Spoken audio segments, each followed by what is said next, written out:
What if I told you the single most popular piece of career advice you've ever gotten is just plain wrong? It's a pretty bold thing to say, but stick with me, because this could completely change how you look at your job. You know the one I'm talking about, right? You've heard it a million times, at graduations, in books, everywhere. Follow your passion. It sounds so good, so inspiring. But what if that's actually terrible advice? Well, that's exactly what Cal Newport, a computer science professor over at Georgetown, says. He doesn't just question it, he calls it one of the biggest fallacies out there. He argues it's actually leading a lot of us down a path of confusion and, believe it or not, unhappiness. So let's dig into what he calls the passion lie. I mean, how can such positive-sounding advice actually be so damaging? Okay, so Newport says it comes down to two totally different mindsets. On one side, you have the passion mindset. This is where you're constantly asking, what is this job doing for me? The problem is, this way of thinking makes every little frustration feel like a huge deal breaker, which can lead to just hopping from job to job, forever searching. But then there's the craftsman mindset, and this one flips the whole thing on its head. It asks, what can I offer the world? It's all about creating value. And you know who summed this up perfectly? Steve Martin. Yep, the comedian. Aspiring performers would always ask him for the secret to making it in show business. He didn't talk about networking or getting an agent. He just said, be so good they can't ignore you. See? The focus shifts completely from finding the perfect job to just becoming undeniably skilled. All right, so if chasing a pre-existing passion is out, what's the alternative? Newport's big idea is something he calls career capital. Think of career capital kind of like money in the bank, but for your career. It's the collection of rare and valuable skills you build up over time. And just like money, you can eventually spend this capital to buy yourself the kind of career you actually want. Really, it's just basic economics. It's supply and demand 101, right? If you want a rare and valuable job, one with freedom, creativity, and real impact, you've got to have rare and valuable skills to trade for it. That's your career capital. Okay, so the million-dollar question is, how do you actually build this stuff? Because it's not just about putting in your 40 hours a week and hoping for the best. It takes a really specific approach. And this right here shows the trap we all fall into. We learn our job, we get pretty good at it, and then we kind of just stop getting better. We plateau. Newport calls this arrested development.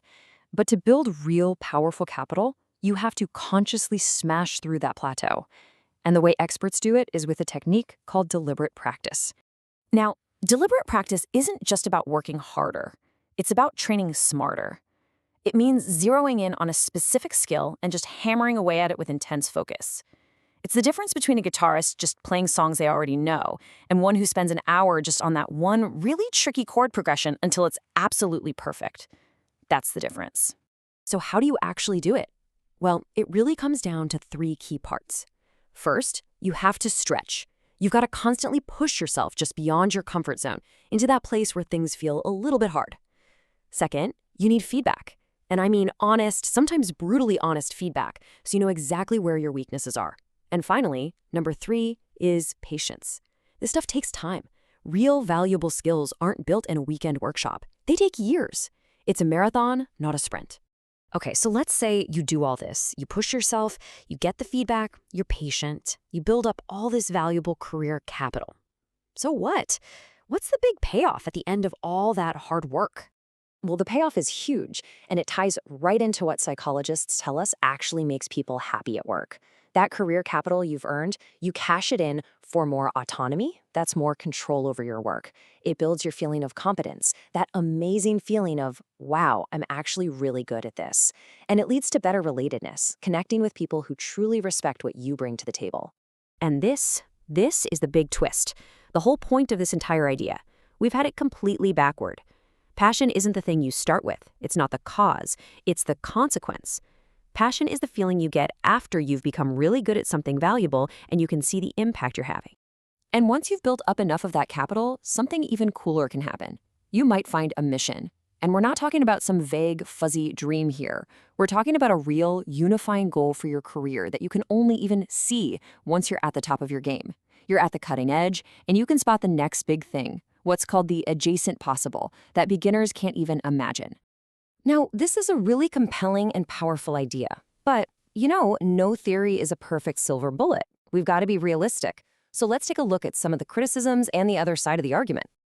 I mean, the big question people always ask is, does this really work for everyone in every situation, or does it kind of miss some of the messy realities of the modern job market? So, what are the main critiques? Well, some people say it sets the bar way too high for leaving a job you truly hate. Others argue it focuses so much on hard work that it kind of ignores the role of luck or even just raw talent. That whole mission idea can feel a little elitist, And a big one is that the examples he uses can feel a bit cherry-picked to prove his point.